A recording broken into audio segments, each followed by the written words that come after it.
Պատերազմի վտանգ կա, բայց դրա համար առիթ չկա։ Խորհրդարանում լրագրողների հետ ճեպազրույցում այս մասին հայտարարել է ազգային ժողովի փոխոսնակ Ռուբեն Ռուբինյանը։ Նա հավելել է, չի կարող ասել, թե այսօր վտանգն ավելի շատ է, քան 3, բայց պահպանվում է, քանի դեռ խաղաղության գործընթացը չի հասել ավարտին։ Ռուբինյանը միաժամանակ ընդգծել է, որ Հայաստանը շարժվում է խաղաղության ուղղությամբ, այդ պատճառով է նաև, որ հայկական կողմի ջանքերով համաձայնագրի տեքստը համաձայնեցվեց։ Ինչ վերաբերում է ադրբեջանական կողմից առաջ քաշվող նախապայմաններին, Պաշտոնյան շեշտել է, հայկական կողմի դիրքորոշումն անփոփոխ է։ Երևանը պատրաստակամ է ստորագրել համաձայնագրի համաձայնեցված տեքստը։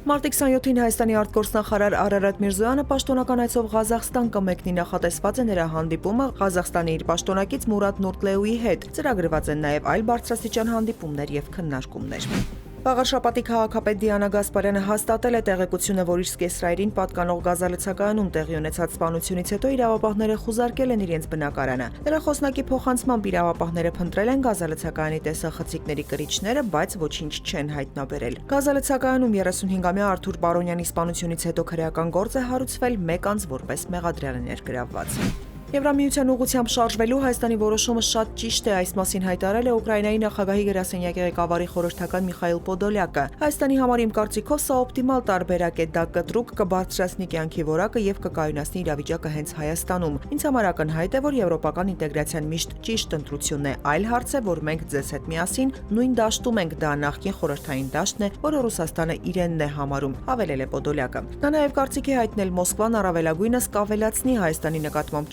ճնշումը, ինչպես եղավ Ուկրաինայի դեպքում, նաև մշտապես կխոչընդոտի հանրապետության եվրաինտեգրման գործընթացին։ Ռուսաստանի Բելգրադի մարզում այսօր զոհվել է ռուսական առաջին ալիքի լրագրող Աննա Պրոկոֆիևան։ Ռուսական աղբյուրների փոխանցմամբ նա պայթել է ականի վրա։ Առաջին ալիքի եւս մեկ աշխատակից օպերատոր Դմիտրի Վոլկովը վնասվածքներով տեղափոխվել է հիվանդանոց։ Միջադեպը տեղի է ունեցել Ուկրաինայի սահմանակից շրջաններից մեկում։